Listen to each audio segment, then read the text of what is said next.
The Illuminate Arts and Faith Conference in Chattanooga, Tennessee wants to help you find your tribe. Do you get way too excited about quoting Wendell Berry or C.S. Lewis in conversations with coworkers? Does your Spotify playlist include hymns, a little jazz, and a whole lot of Andrew Peterson? Join your tribe at Illuminate March 31 and April 1 for education and inspiration from speakers Russ Ramsey, Douglas McKelvey, John Hendricks, and others. Find a complete list of session topics and ticket information at southern.edu/illuminate. In 2024, I set out to meet as many poets as I could and spend an hour with each one. I got more than I bargained for, more insight, more clarity, more hope. It's proved to be one of the richest highlights of my life. 17 writers, 17 deeply human conversations that made me sit up and pay attention. Franz Kafka once said, if the book we're reading doesn't wake us up with a blow to the head, what are we reading for? A book must be the axe for the frozen sea within us. And that's what I hope this new book will do. I hope it wakes us up, my friends. I hope these conversations will be the catalyst for something to be reawakened, re-enchanted, and reinvigorated. It's called An Axe for the Frozen Sea, Conversations with Poets about what matters most. I'm Ben Palpin, and I hope you'll come and listen in as I spend a little time with poets like Lucy Shaw, Malcolm Guite, Dana Gioia, and Lee Young Lee. Pull up a chair at the table as we dig into what it means to write well and to live well. An Axe for the Frozen Sea is now available from Rabbit Room Press. Visit the store at rabbitroom.com, or better yet, ask about it at your favorite bookseller. It's not necessarily an act of ego saying I can do something no one else can do, but it's an act of grateful response. God has made me to do something, and he will equip me to do. Welcome to the Habit Podcast, conversations with writers about writing. I'm Jonathan Rogers, your host. Brian Brown is the founder and executive director of the Anselm Society, an organization dedicated to a renaissance of the Christian imagination. Along with Jane Sharle, Brian edited a collection of essays called Why We Create, Reflections on the Creator, the Creation, and Creating. In this episode, Brian and I talk about the creation, bringing order out of disorder, and the distinctions between cultivating, naming, and subcreating. Brian Brown, so happy to have you on the Habit Podcast today. Thanks for having me. I'm excited. I am excited about the new book that you were one of the two editors on. Why We Create, Reflections on the Creator, Creation, and Creating. This was sort of a cooperation between the Anselm Society and Square Halo Books. Is that fair to say? It is. Well, you wrote the introduction, which I love, and I just want to talk about it. I do want to get into the Anselm Society in the second half of this conversation, but let's start by talking about this book. And you've, as we know from the title, it's a book about creation, both the creation that God made and the work of creativity. You call this book a crash course in the creation story.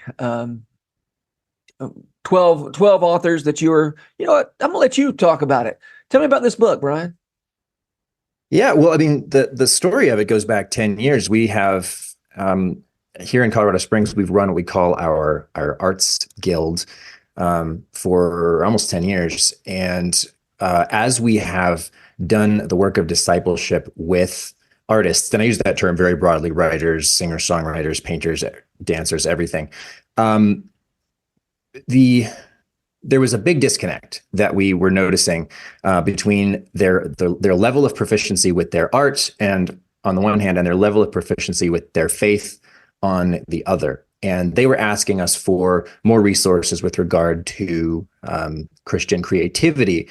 And what we were finding was the problem wasn't fundamentally a creative technique problem. It was a theological formation problem. Specifically, we were noticing that most of them did not have a mental category between indifference and idolatry. So you can, and you've probably seen this. I grew up in a Bible church. I saw a lot of this. If you started to talk about something in the material world as good, there was this immediate sort of ethic of suspicion that if I like that thing, I'm going to make an idol out of it, which is a legitimate fear.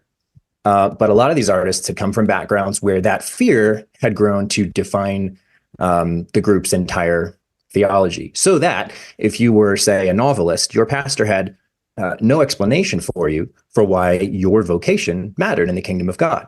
It was not oriented towards the next world in an extremely immediate sense. So they kind of didn't know what to do with it. So the book itself was our answer to that challenge. The second half of the book deals with the craft of creativity and how do we learn to some extent create as God creates, but also to some extent create as the Imago Dei, as create the way that he made us to create. But to get there, we had to go through the first half of the book, which is an attempt to essentially reboot our attitude towards the material world.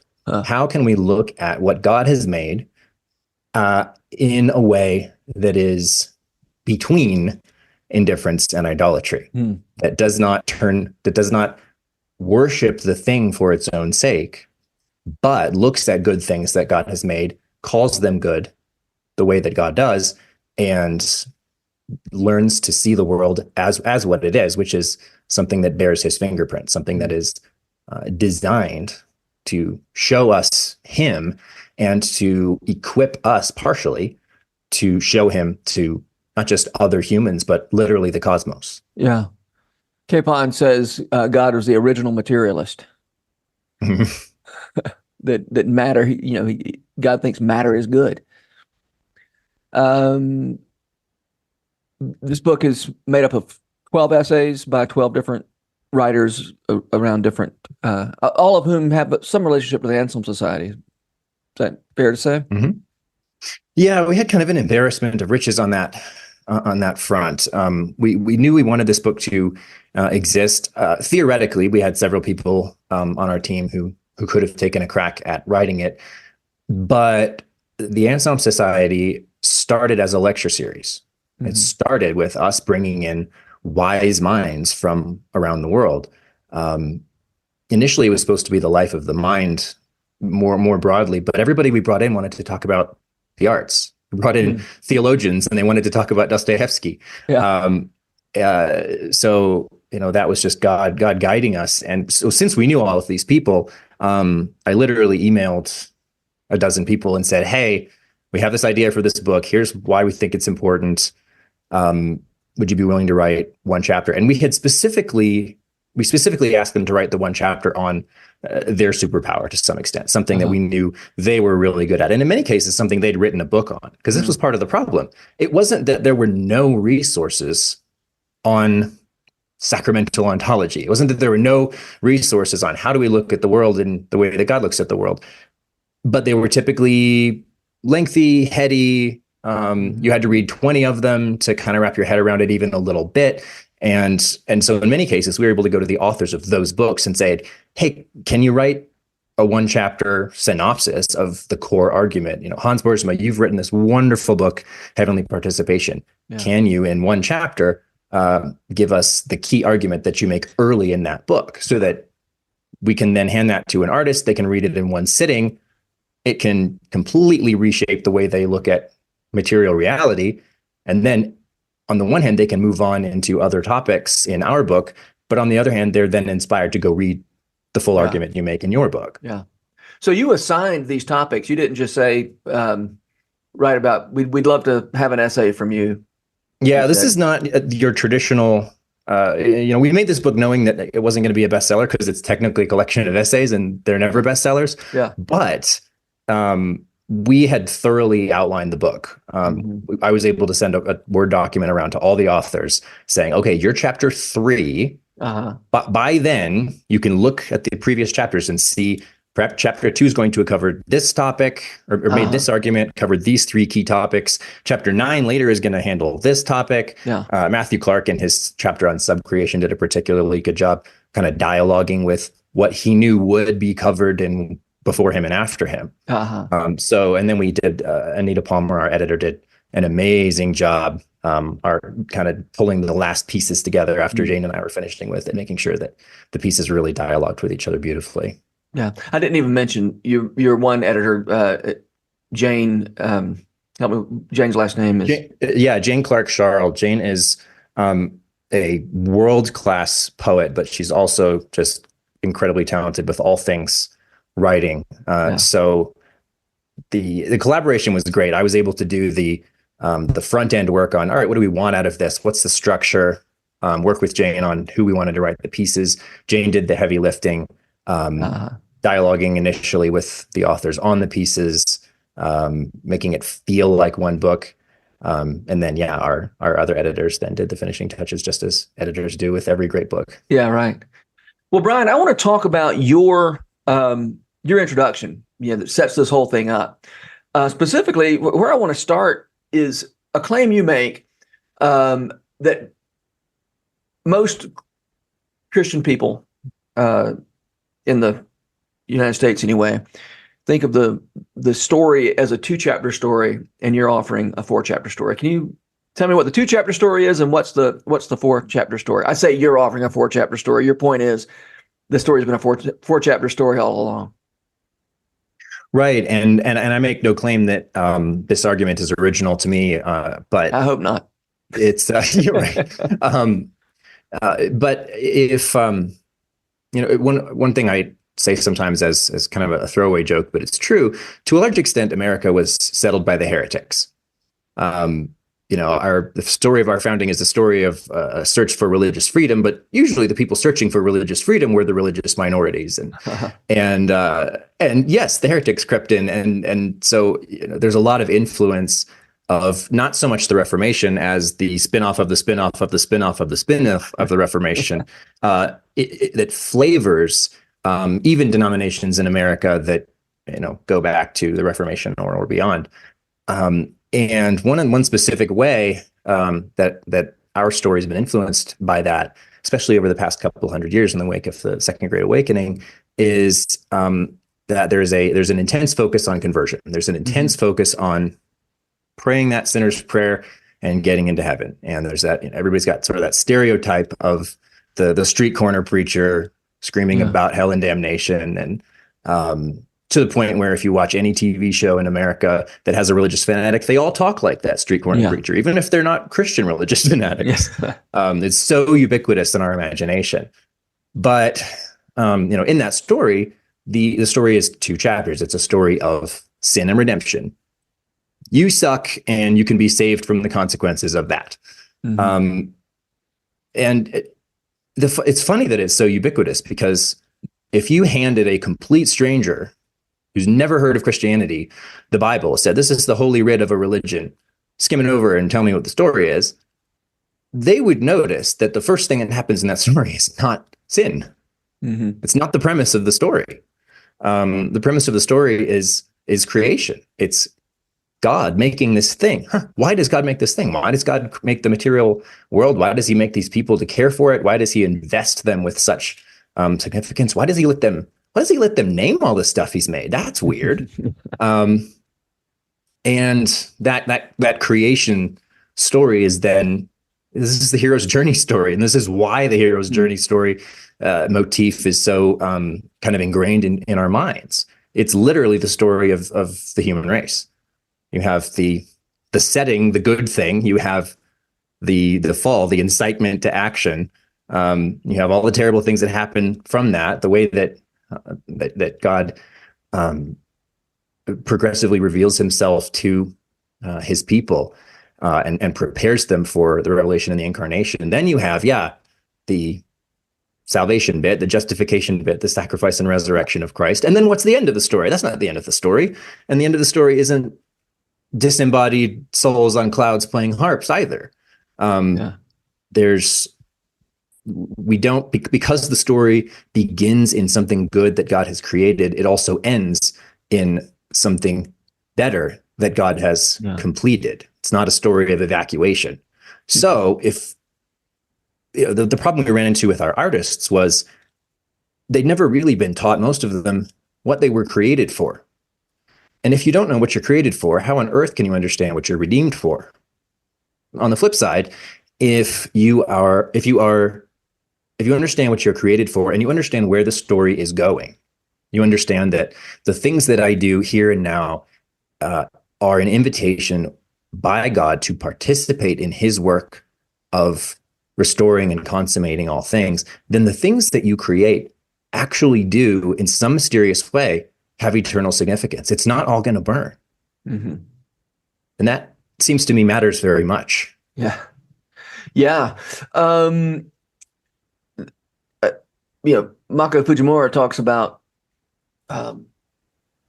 human culture is not just not mostly a matter of repairing, but of creating something new, which seems relevant to what you're talking about here. I'd be interested to hear your thoughts on. I never thought about this until I was listening to a podcast from the Bible Project recently, and they talk about the idea. The two things that from that podcast I thought about as I was reading your introduction. One is the idea of creation being a matter of moving from disorder to order, right? So that the opposite of creation in that sort of Hebrew way of thinking about things, it's not we go from nothing to something, but from disorder to order. And you may have some thoughts on why that is significant. And then secondly, I hope I'm not misquoting them or misrepresenting what they were saying, but they indicated, if I've got this right, the original creation, it's not that it was all good, it's that this little garden was good, and that God deputized human beings to push out from that place of order and goodness to impose order. Impose may be the right word, may not be the right word, to cultivate order out from that one little outpost. I don't know. Do you have any thoughts, any reflections on that idea? And I hope that's A, I hope I represented them correctly. B, the idea that the original creation wasn't all ordered and good, but rather had a little outpost of order and goodness that we were viceroys of the king to go out and order. Yeah, I love the way that Milton frames this in Paradise Lost. Adam has this amazing little line. He's reflecting on the garden at the end of the day to Eve, and one of these days I'm going to memorize it because it's so good, and I would love it if I could just repeat it to you verbatim. But the gist of it is, he looks at it and he's seeing, oh, that path over there is a little bit overgrown. Mm-hmm. Beyond the edges of the garden, we haven't even gotten started yet. More hands will be required. Yeah. Than ours. I mean, people mock Christianity for its attention to sexual ethics, and sometimes I hear people say that Christians are obsessed with the nuclear family. This is why.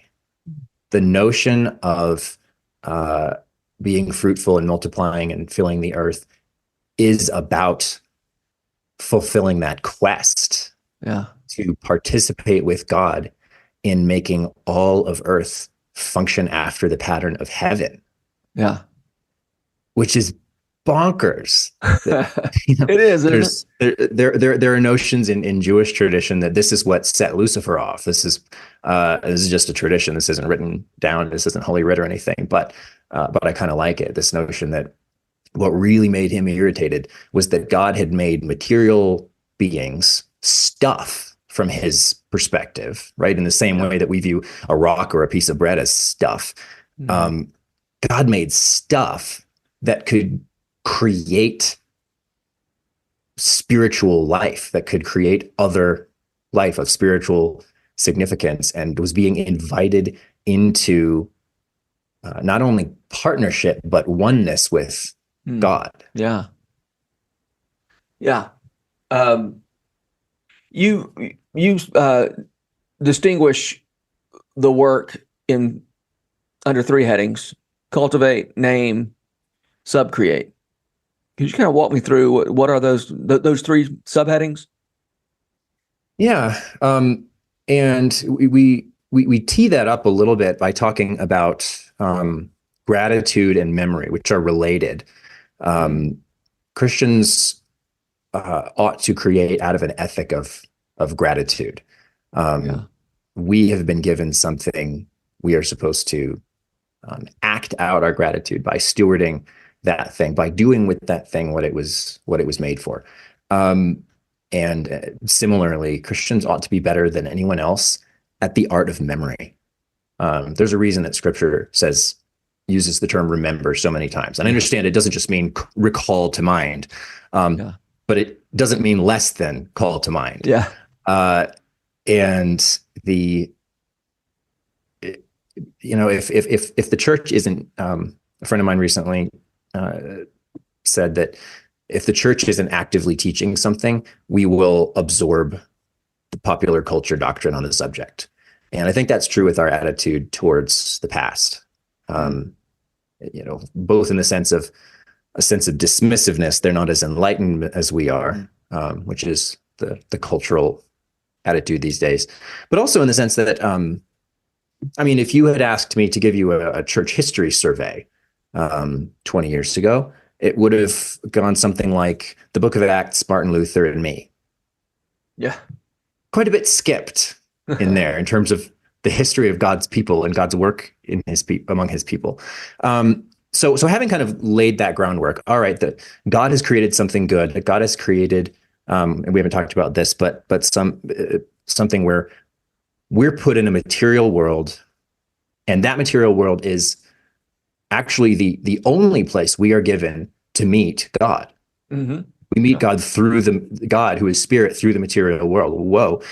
All right. Having established that, having gone into the nature of that, having talked about the importance of remembering what has gone before and being grateful for what we've given. Okay, great. Now what do we do with that? How do we create in light of that? And that's when we get to cultivate, name, and subcreate. So we have wonderful chapters in the book that'll go into much more detail than what I'll do here. But cultivate is important because it's on some level, it's the original creation mandate. It's the original thing that's told to Adam and Eve in the garden. You've been given raw materials. They're not just raw materials. It's not like you have this dead piece of lumber. Mm-hmm. So cultivating requires, our Lon C.S. Smith likes to remind people that cultivating isn't growing flowers. Cultivating is actually begins with plowing and getting rid of rocks and bringing order out of chaos in order that life can grow. But it requires that we have this great attention to the nature of what we've been given. If I'm a woodworker, if I'm a gardener, if I work with the materials of God's creation, I cannot ignore the nature and the substance of those things. I have to ask the questions of how does this work? And how does it work if I don't touch it? And what is it for? These teleological questions. What is it for? And you start asking those questions, a lot of the ways that we are confused in our contemporary age in terms of our relationship with our bodies, for example, start to kind of fall into place. What is this for? Mm-hmm. All right, having established this notion of cultivation, then we get into naming, which I just think, Ned Bustard, who published this book, has also published the book Naming the Animals, which is a great little summary of this idea. It's just crazy that the supreme God of all the universe created up to a certain point and then stopped. Not in the sense that he's not creating all the time, but in the sense that he said, "Come join me." Yeah. Right. I want to be clear. I'm not saying God, the creation was something God did in Genesis and he's done. Yeah. He's always creating, but he invites us to participate in that. And he says, hey, here's this thing that I've made. Now go name it, which is a call to creativity. That's, to some extent, you could argue that's the original call to creativity. Yeah. Call this what comes to your mind. Yeah. But on the other hand, it requires, again, attention to what is it? What is it for? Adam has to look closely at what God has made and say, what ought to be the name of such a thing? That thing alligates. I shall call it an alligator. And then the subcreation is where you get to, more of what we think of as creativity. I don't like this word, but what we think of as originality. And it might be my favorite chapter in the book. Matthew Clark. So is the difference between subcreation and cultivation? There's something in subcreation, something that's coming out of from inside of me out into the world, and cultivation is there's something out in the world and I'm helping it to become the fullest sense of what it is. Is that? I'd probably frame them less as separate things in the sense that a gardener cultivates and a painter subcreates. I would simply frame them as different aspects of the same creative process for every creator. Okay. I need help on that because I don't know what you're talking about. Okay, so you have the cultivation aspect, which is I start my creative process with an attitude towards humility and understanding and caring for it's gratitude in action. Mm-hmm. I'm starting the creative process with this posture towards God of what have you given me? How can I steward it? Okay. How can I help it to do what you have made for it to do? And that might be in a very literal sense, like helping a flower grow, or it might be in a much more technically complex sense. All of the ancients talked about the muse, this notion of kind of divine inspiration. Like, what would you have me do with this? Mm-hmm. And then subcreation is more this sense of it's what results in cathedrals. It's what results in novels. Mm-hmm. And now it's become much more specific. A friend of mine quoted me in an essay recently, and I'd completely forgotten the story until she did so. But there's an old hymn. It's an Isaac Watts hymn, "Jesus Shall Reign." And in the unlikely event you were to hear this hymn in church today, there's a line that says, "Let every creature rise and bring his grateful honors to our King." Yeah. The original line that Isaac Watts wrote was not his grateful honors to our King. It was peculiar honors to our King. And, everybody hears that word and they go, that's a weird word. Nobody uses that word anymore. Why would we put that in the hymn? Let's change it. So they did. Yeah. But the word peculiar is wonderful in that context because it reminds us of two things. One, that Christ is due honor that is due to no one else. Yeah. Real important. But also that you have been made to bring honor to the King that only you can bring. Yeah. So when you get to subcreation, you've kind of, the book kind of takes this path from what from God and what he has done to his creation, to our responsibilities for his creation. And it keeps just getting more and more and more and more specific. What shall I do? What shall I do? What shall I do? So when you get to subcreation, now you're talking about you're subcreating, or some people say co-creating, in the sense of God has made things. I'm not making iron. I'm not making wood. I'm not making language. I'm wielding it almost. Mm-hmm. But now, what does it mean for me specifically to subcreate? What is the actual creative process of me participating in the work of God to make something he's called me and only me to make? That doesn't necessarily require more self-esteem than most people have these days, but it does require more openness to participation with God, right? It's not necessarily an act of ego saying I can do something no one else can do, but it's an act of grateful response. Yeah. God, so good. God has made me to do something, and he will equip me to do something that. Okay, I think I understand the connection between cultivation and subcreation in the arts.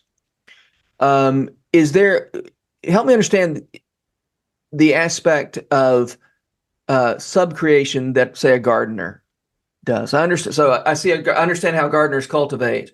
What is the subcreation aspect of gardening, or is it not? Is that just cultivation, which is also wonderful? So my wife is an amazing gardener, and she could probably answer this question better than me. But two things come to mind. One, she and I spent a week in Charleston a few years ago, and visited some of the usual suspect plantations in the area. And I don't remember their names, but there were two of them literally next door to each other, and one of them was done in a very the garden was done in a very romantic kind of style, and the other was more of an English country garden. Both gardeners had to cultivate. Both gardeners could not ignore the laws of nature when it came to what made a given plant thrive. Yeah. But both gardeners subcreated completely differently. Gotcha. One of them, and it might have a different effect on different people, but the English country garden is very orderly. It's very, there's neat rows. There's beautifully trimmed hedges. There's a sense of peacefulness. Every garden has a sense of peacefulness, but this particular peacefulness had this nature of everything is in its proper place. It's very very English, right? Yeah. And the other one felt like almost more like barely controlled wildness. So if you're the sort of person who finds peace in kind of getting lost in the woods, this was a garden that would have made you feel at home and maybe given life to your soul. Both gardeners, both had to cultivate to get there, but both took completely different sub-creative choices in how they channeled all of that. Another example, though, would be we lived in an apartment for 10 years, couldn't have a garden. We've now lived in a house for three and a half. So I've had my first experience with my family and having a garden. And I can tell you, as the gardener's assistant, the way I tend to view my role is I'm the guy who plows the rocks, the one who brings order out of chaos, so that my wife can bring life out of that order. My wife and I call that the difference between monkey work and guerrilla work. Yeah, exactly. But she's not simply making something pretty. Her orientation isn't just let's put flowers in there and let them do what they do best. She's thinking about the people on the other end of it. She's thinking about not just what life will happen in this garden in terms of peonies and bees and whatnot. She's also thinking about what life will people be having in this garden. So her level of subcreation is this dialogue between the act of cultivation that's the precondition for any kind of creation. But it's going to that level of how does this further the kingdom? How does this create human flourishing? How does this little, to use Sarah Clarkson's phrase, this little patch of heaven, this little patch of earth that I've been entrusted to, how do I make it an outpost of heaven? The answer isn't just making it prettier in some sort of generic sense. Yeah. I keep thinking about that word peculiar. And you're talking about, I wonder if a distinction between the cultivating aspect of things and the subcreation aspect of things is cultivation is dealing with that which is not peculiar to us, right? As you said, there's rocks, there's trees, there's principles. You can do things in Colorado Springs that I can't do in Nashville in terms of gardening because we have different climates and that's I would say more the other way around, but yes. Yeah, right. And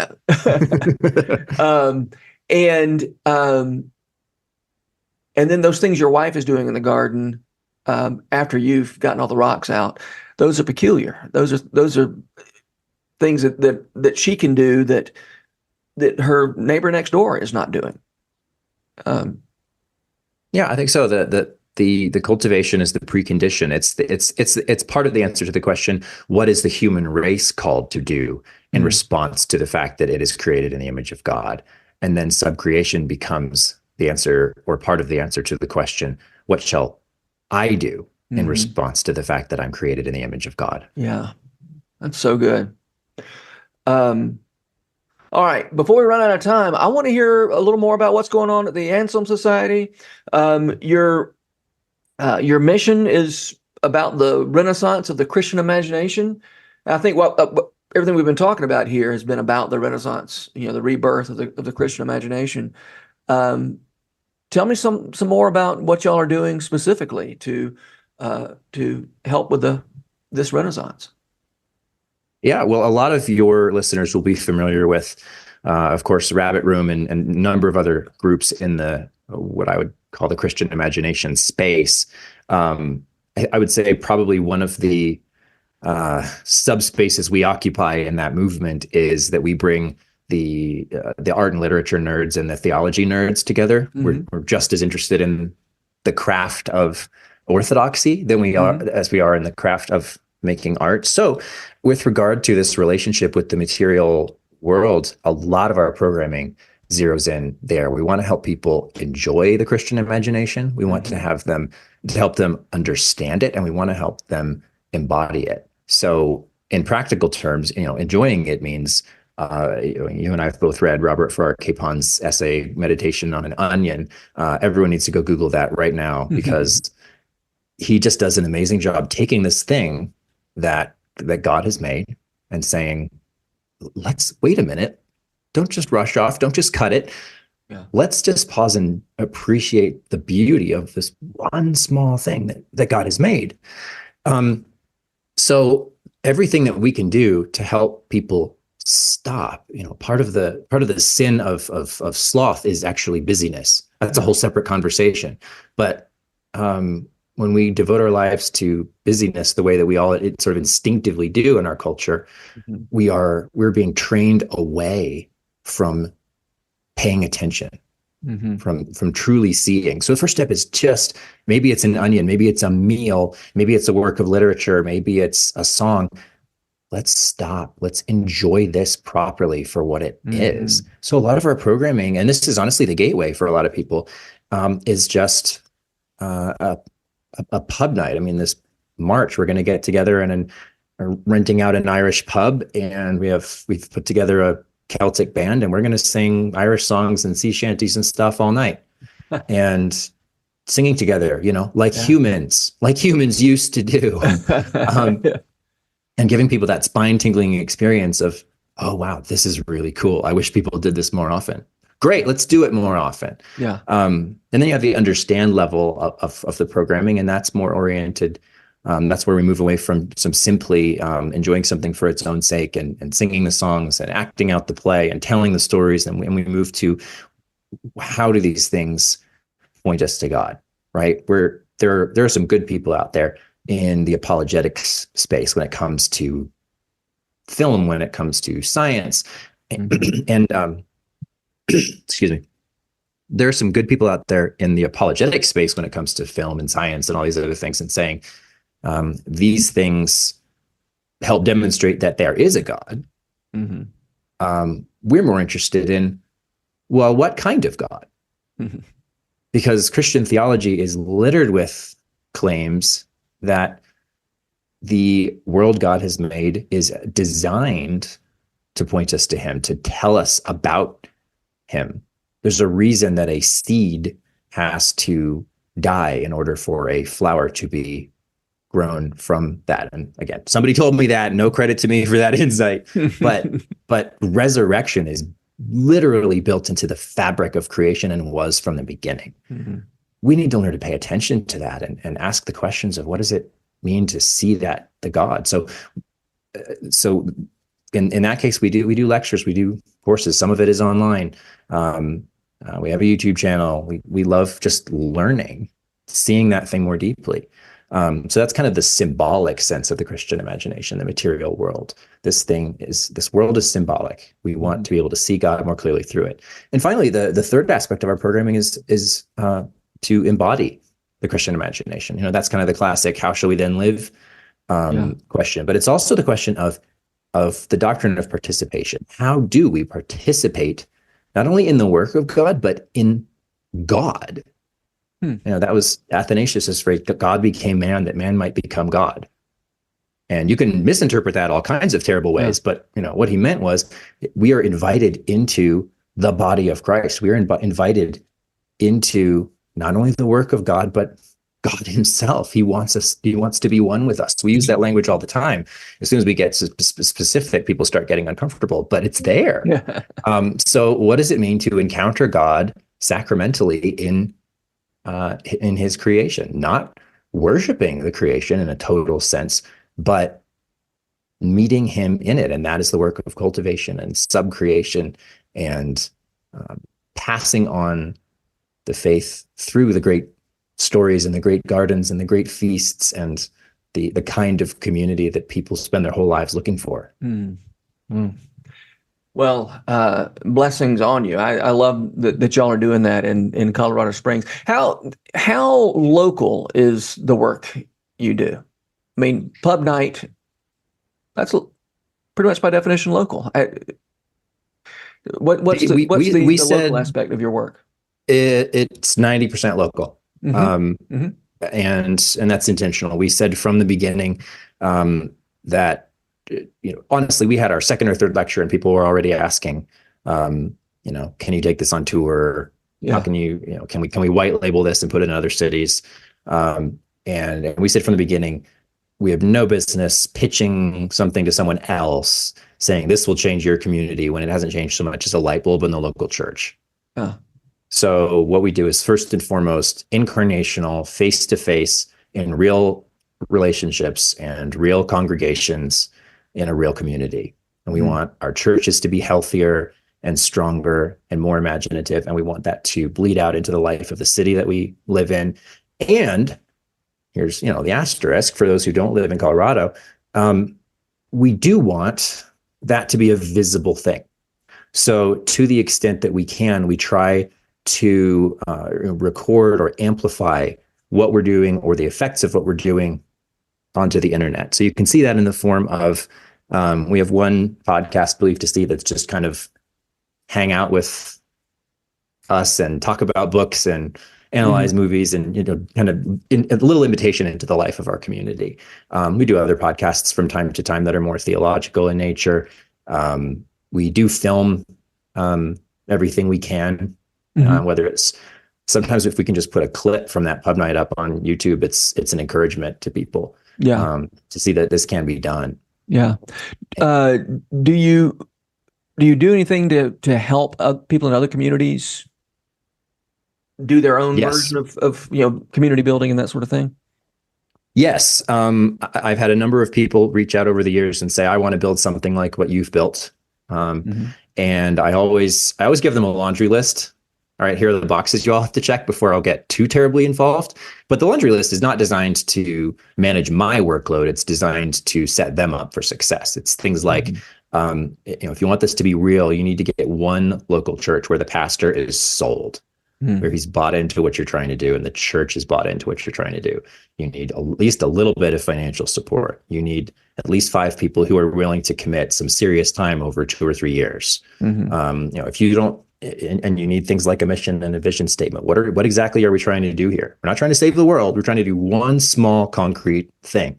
The other day I was talking to somebody for whom it was just, I want to start essentially a salon group. I want to start a group of people that cares about creating and learning from the creation of others. And we want to just kind of pour life into each other. Great. It's 5 people in a living room.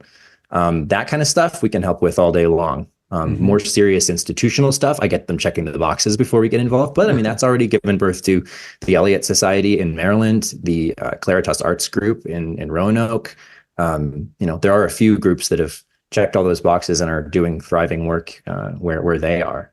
Yeah. So it's one of those things where we've never had an active planting program. But if you come to me and say, I'm serious about making something happen, we will do everything we can to help. Yeah, great. All right, last question. Who are the writers who make you want to write, Brian? Robert Farrar Capon would be one. Anthony Esolen is another. What about their work? I mean, obviously this is not the same thing as, it may be, these are your favorite writers, but what about their... Specifically that make me want to write. Want to sit down and try it yourself? I think what they do well, and this is there are many writers that I love who have gifts that I will never have, and what my response to their writing is simply, oh, Amy Lee, I am so glad you are alive. Oh, Sarah Clarkson, I'm so glad that you are writing, right? But people like Capon and Esolen, these are people, to quote Woodrow Wilson, who have known life and loved the truth. And that manifests in a very concrete love for a very specific thing. It's literature in Tony's sense, and it's food in Capon's sense. Yeah. Those people have taken the time to learn and to love something so well that they have learned it well. Yeah. Right. They've known it through loving it. And that inspires me to both turn my own attention that way. Hey, maybe today, maybe this afternoon, instead of doom scrolling on my phone, I will, roast something. Yeah. But they also make me want to write like that and think, okay, what would it look like to pour my attention, my activity, my life into something that is small and concrete and beautiful, to the point where my love for it can spill out and make other people see it the way I do. I love it. All right, Brian Brown, thanks so much for being here. And thanks for the good work you're doing in Colorado Springs with Anselm Society. And thanks for this book. It's really a helpful book. Much appreciated. We enjoyed working on it and hope it's a blessing to people. Thanks for inviting me on the show. This podcast is brought to you by The Rabbit Room, where art nourishes community and community nourishes art. And all our podcasts are made possible by the generous support of our members. To learn more about us, visit rabbitroom.com. And to become a member, rabbitroom.com/donate.